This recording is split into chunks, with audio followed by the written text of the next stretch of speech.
a silent earthquake in the Constitution. While most Americans were glued to political headlines, courtroom drama, and culture wars, a quiet but powerful event unfolded inside the marble halls of the Supreme Court. In a rare moment of total agreement, the justices issued a 9-0 unanimous decision, not on a technicality or minor regulation, but on a fundamental question that strikes at the heart of personal freedom. This ruling doesn't shout about the Second Amendment, but if you carry a firearm, own one, or simply care about how far government force can go, this decision changes everything. The case Barnes versus Felix centered on a police shooting, but the court's opinion reached far beyond one tragedy. It redefined how the Fourth Amendment protects you from excessive force and unconstitutional seizures. And here's the critical twist. This wasn't just a correction, it was a complete rejection of the way lower courts have handled these cases for years. The ruling demands a new standard, a deeper one that considers the full context of an incident, not just the split second when a weapon is drawn. So why should gun owners care?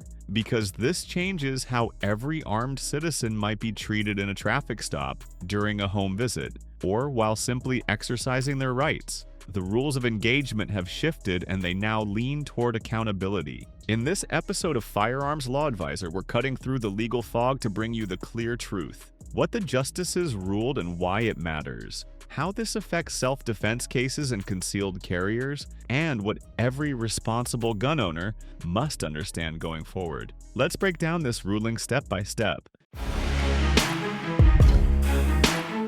Chapter 1. The story of Barnes versus Felix. At the center of the case is a tragic and fast-moving confrontation. An officer, Robert Felix Jr., conducted a traffic stop on a man named Ashton Barnes, who was suspected of toll violations. Things escalated quickly. The officer asked Barnes to exit the vehicle. Barnes opened the door and initially complied, but then, in a sudden move, attempted to drive away. Officer Felix, acting instinctively, jumped onto the vehicle's door ledge. Within 2 seconds, he fired 2 shots into the car. Barnes was hit and fatally wounded. The entire event from vehicle movement to fatal shot lasted around 5 seconds. In the aftermath, Barnes's mother sued Officer Felix, arguing that her son's Fourth Amendment rights had been violated by the use of excessive force. The question was this: did Officer Felix act lawfully in that instant of perceived threat? And more importantly, what legal standard should courts use to decide that? Chapter 2. The moment of threat standard. Lower courts, especially the Fifth Circuit, had long applied something called the moment of threat rule. This means courts only evaluate the officer's actions at the exact moment of force, not what led up to it, not what happened afterward. So if the officer felt threatened in that split second, the shooting was justified. Period. That's what happened here.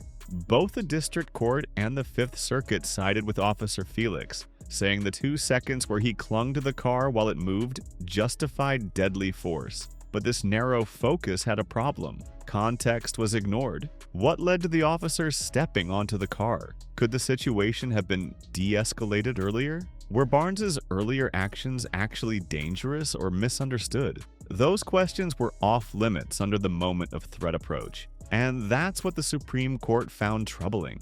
Chapter 3. The Supreme Court's rejection of narrow analysis. In a 9-0 decision, written by Justice Elena Kagan, the court rejected the moment of threat doctrine. Instead, the justices ruled that excessive force cases under the Fourth Amendment must be evaluated based on the totality of circumstances. That means the entire interaction is relevant. Officers' decisions leading up to the use of force matter, and courts must weigh whether the force used was objectively reasonable from the perspective of a reasonable officer at the scene, not in hindsight. The opinion emphasized the totality of the circumstances inquiry has no time limit. Earlier facts may show why an officer would view ambiguous conduct as threatening or as harmless. In short, context matters. This sets a new precedent for how excessive force is evaluated, and that affects every interaction between police and citizens nationwide.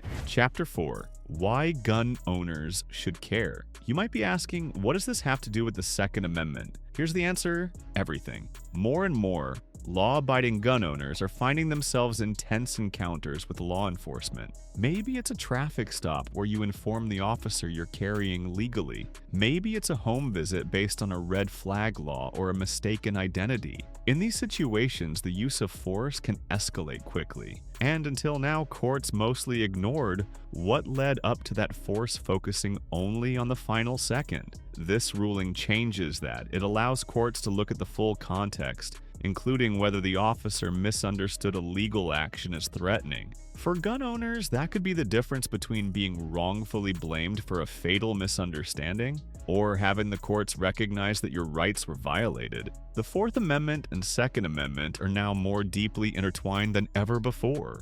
Chapter 5: The Totality of Circumstances, a new legal framework. The Supreme Court didn't just reject a narrow doctrine, it gave us something better. By emphasizing the totality of circumstances, the court created a clearer, more balanced framework for evaluating police use of force. This means that both sides of the story, what the officer saw and what actually happened, must be weighed together. Here's what's now required. Courts must examine the full timeline of events, not just the final moments. Officers can no longer claim justification based solely on perceived threat if that threat was shaped by earlier decisions they made. Prior interactions, behavior patterns, verbal cues, and escalation attempts all become legally relevant evidence. That changes everything in how self-defense cases, wrongful shootings, and lawful gun owner encounters will be litigated. It's a standard rooted in fairness, and it restores constitutional depth to how the Fourth Amendment is applied in modern law enforcement scenarios.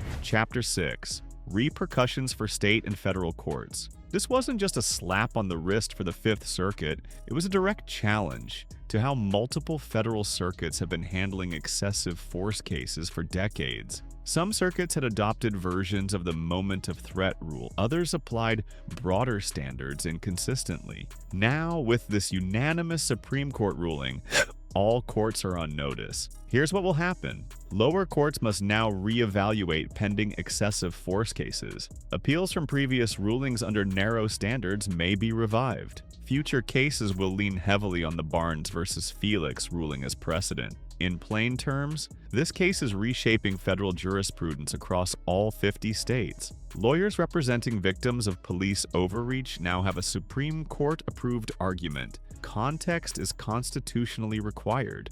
That gives new legal life to cases once deemed unwinnable. Chapter 7: The Gun Owner's Reality Check. If you're a gun owner, here's the reality. You are statistically more likely to encounter law enforcement than most other citizens. Whether it's at a traffic stop, range check, hunting license check, or a knock on the door, the stakes are high. What happens in those first few seconds of an encounter can be life-altering. This ruling empowers citizens to challenge wrongful conduct without being silenced by narrow legal doctrines, attorneys to argue your rights in broader, fact-based ways, judges to demand more accountability from officers who escalate unnecessarily. This doesn't make all use of force illegal, but it raises the legal standard for justifying it.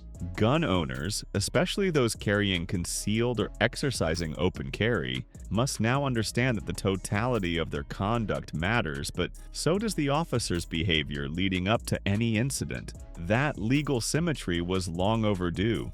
Chapter 8: The Role of the Second and Fourth Amendments Together. For years, constitutional debates treated the Second Amendment and Fourth Amendment as separate arenas, one about gun rights, the other about searches and seizures. But this ruling blurs that divide in a good way. Here's how they now connect. The Second Amendment protects your right to carry. The Fourth Amendment protects your right to not be wrongfully searched, seized, or harmed because you are carrying legally. Think about that. Your right to bear arms is only truly secure if courts also recognize that you shouldn't be punished for exercising it. This ruling means that lawful gun ownership can no longer be used as justification for lethal force unless the full context warrants it.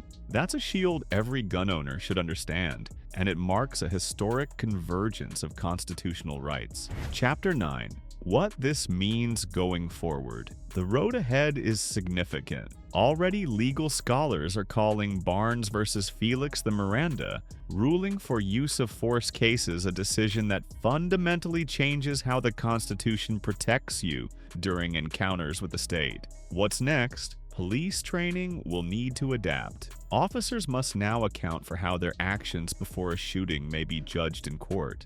Gun rights advocates have a new legal tool for defending citizens wrongfully targeted in gray area encounters. States and municipalities may face new lawsuits, policy revisions, and pressure to align law enforcement practices with this broader interpretation. And the court didn't stop there.